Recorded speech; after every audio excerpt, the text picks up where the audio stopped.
Hello. What you're about to watch is a slice of the work that I've been providing to the world for the past 5 years.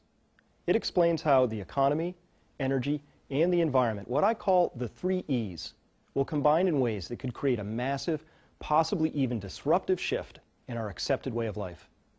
I make the claim that unless we focus on all 3 at once, we run the risk of blindly stumbling into a future neither of our choosing nor liking. My name is Chris Martenson. I'm not an economist, nor an energy specialist, nor an expert on environmental resource depletion.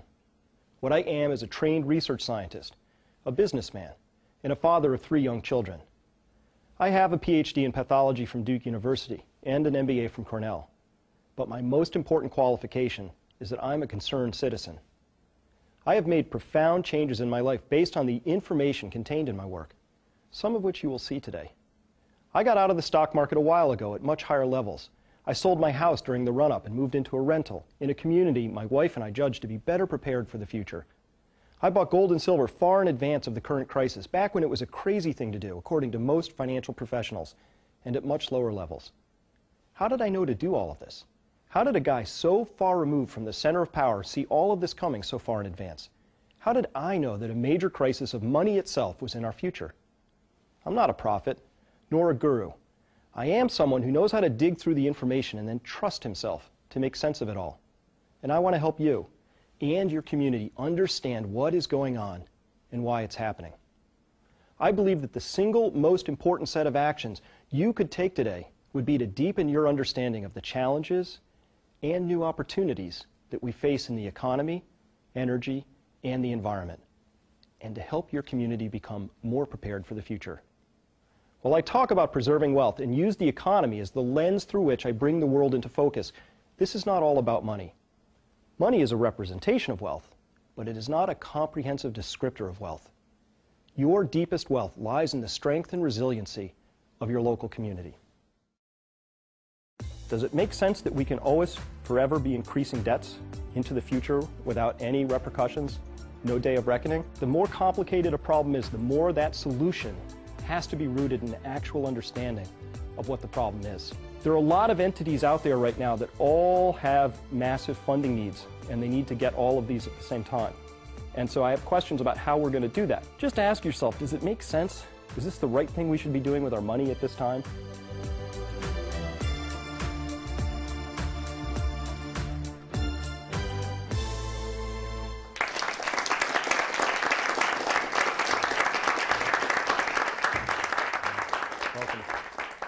Welcome everybody. My name is Chris Martenson. I am the author of The Crash Course, which is a 3.5-hour course that you can watch online or on DVD.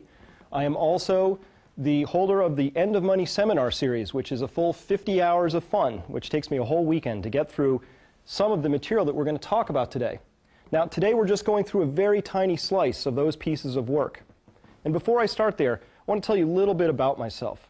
This material has had a huge impact on my life, on my family's life. Prior to coming into contact with this material and developing this story, my family and I, we lived in a 4,000 square foot house on the coast of Connecticut with 5 bathrooms.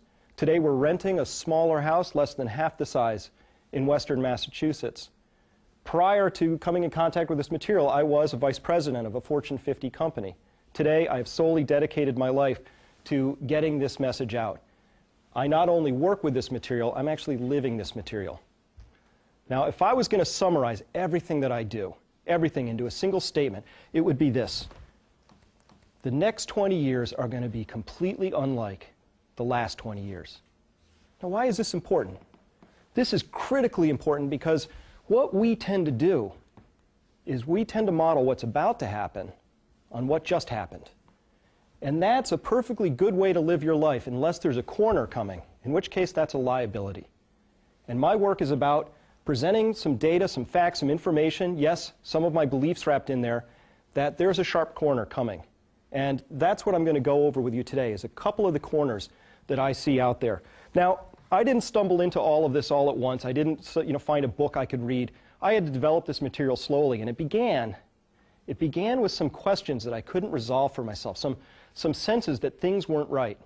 And when I get in contact with something that's not right, I tend to start pulling at it, and I look at it, and I dive into it. So here's what I was seeing. First, I noticed that my country, heck, some people I know, were consuming beyond our means. That our country was consuming well beyond its means. And we can measure this in a number of ways. But it didn't make sense to me that this is something we could do sustainably forever. And then I noticed, with respect to the housing bubble, that there was this enormous gap developing between the prices of houses going one direction and incomes of the people who are buying those houses staying relatively flat. Well, a house is worth what somebody can pay for it, so it didn't make sense to me that houses could continually expand in price faster than the incomes of the people who were buying those houses. And then I noticed that there was this enormous associated decline in credit standards. That is, the creditworthiness of the borrowers was sinking lower and lower and lower as we found more new and creative ways to get loans into everybody's pockets. If you could fog a mirror, you could buy a house at one point in time. A decline in credit standards is something that is absolutely guaranteed sooner or later to come back and create trouble for the people loaning the money. And finally, I noticed that credit itself, credit, debt, I use those words interchangeably. So they're the same word to me. The credit was expanding faster than our economy. Now, our economy is what we produce. That's where our incomes come from. Is it possible for the debts that we take on to perpetually grow faster than the underlying economy? This was a disconnect for me. It didn't make sense. And so I was working with all of these things that didn't make sense. And I realized that I had to make some changes and that there were some things that I needed to do in my life. So there are two things that I want you to do. The first is, I want you to trust yourself. I want you to trust yourself that if you see something in this data, in the world, in something you're reading, in what you're being told that doesn't make sense, then it probably doesn't make sense. If it doesn't smell right, if it doesn't feel right, if it doesn't sound right, trust yourself. That's what I did. So what did I manage to do? I sidestepped a lot of the economic pain. I'm actually feeling in a very comfortable place with how I positioned myself and my family during what other people would describe as very turbulent times. And I got there because I trusted myself. And that's what I want you to do as well. And I want you to take responsibility. Take responsibility for your future. How this all turns out is up to us. It's not up to something outside of our control. We have a lot of control. And when I say take responsibility, I want to start working with this material that I'm about to present. And I work from a model. And the model is that when we first become aware of a problem, that's a necessary first step, but it's not sufficient for moving into solutions. To move into solutions, you need to start working with a base of understanding. So what do I mean by that? I mean, if I'm driving along a road and I start noticing a lot of red lights coming up on my dashboard telling me there's something wrong with my engine, I pull over on the side of the highway, I'm aware I have a problem. I'm aware that my engine has a problem.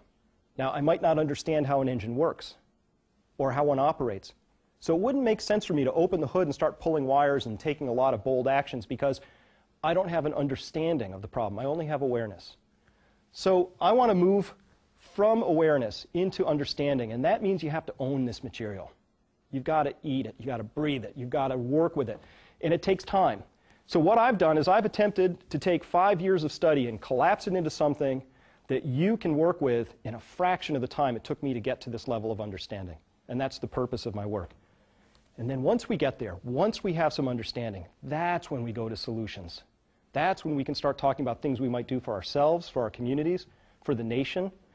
Really, the more complicated a problem is, the more that solution has to be rooted in actual understanding of what the problem is. Now, the work that I do is centered on what I call the 3 E's. The first E is the one we're going to talk about today. That's the economy. And within that, I focus on things like the bursting housing bubble or credit bubble, demographics, that's the baby boomers, a national failure to save, debt, other elements like that. That's the first E. That's the lens through which I look at everything. And I wed that to another E, in this case energy, and the study of peak oil. This is a fascinating concept. If you don't know about it, I really urge you, Google it, take a look at it, come to my website. I've got a great 17-minute clip that explains what this is.